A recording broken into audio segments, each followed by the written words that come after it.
Hi, I'm Pastor Josh Trojak. I'm the new associate pastor at Christ American Baptist Church in Spring Grove, PA. And I've been asked to say a little bit about what ABCOPAD means to me. ABCOPAD is an acronym I knew from growing up. I was born a pastor's kid, have been in ABCOPAD literally my entire life, and I'm so thankful for that. There are days as growing up as a pastor's kid that you don't want to go to all the association meetings and things like that. But I got to see churches working together. I got to see people working together, and that was really cool. But getting out into my own ministry, ABCOPAD helped me along the way in discerning my call for ministry, whether or not I was just following my dad's footsteps, whether or not I was just doing it because everybody around me said I should. I was discerning, is God calling me to ministry? And people like Don Girdwood, the area minister at the time, really helped in that process of discernment and figuring out what is the next step. He helped me with scholarships and connections to get into the West Virginia branch campus of Palmer Theological Seminary. That was so influential for me. And even as I think about that experience, I think of Jeff Johnson, who I didn't even know at the time. I think I might have known his name, but I had never met him until he came to visit those of us from ABCOPAD who were in that program, who were graduating from that program. And he came to support us.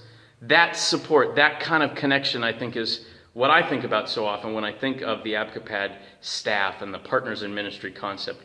But when I think about where I'm standing right now, I didn't even know CABC existed.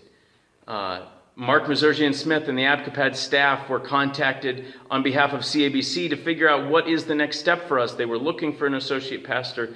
Do you have connections of people? Do you have ideas? And Mark Mazurzian Smith gave him my name, along with others, I'm sure. But I didn't know who CABC was before that moment. They didn't know who I was before that moment. And much to my chagrin, I would have loved for Mark to be able to help make my decision for me as I sought what God wanted for me. Kind of moving past the church I had always grown up in.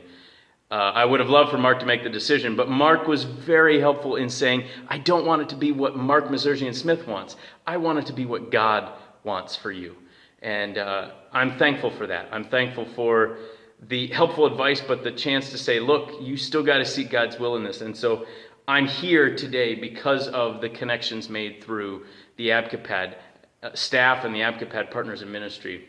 And I even think about the fact that this is a 30-plus-year-old church. This started as a church plant by faithful people from ABCOPAD. And I'm thankful for that. And I pray that as we go into the future that we can continue to support the ABCOPAD staff in the ministry that they do in connecting us as pastors, connecting the churches. We need that connection even more today than I think we've ever had in the past. And we are struggling with that. And so we need to be connected as churches, and the ABCOPAD staff allow us to do that. One other thing I think about when I think of the ABCOPAD connections is this summer I had the chance to go on a mission trip with ABCOPAD Student Ministries led by Eric Krahansel and his staff from Camp Ichthus. We went to Erie County. Small group of us went to Erie County and helped lead VBSs at 2 different churches in Erie County. And that was an incredible experience for me. That was an incredible experience for our students. I mean, it was awesome for me. We got to go to Camp Judson. I love that place. And to get my students into that place was a lot of fun. But it was a chance to serve other churches and to serve people who those churches are trying to serve every day. And Eric Krahansel, the work he did behind the scenes, and the focus of missions, the focus of connections from the ABCOPAD level made that trip happen, and I'm so thankful for it. So I'd encourage you to get involved with ABCOPAD, get to know the ABCOPAD staff, and I really hope that as churches we are willing and able to connect ourselves and get connected as churches, because that connection is what's going to take us into the future. And I hope and pray, and I'm thankful for the ABCOPAD staff who continue to help guide us in that process. Thanks.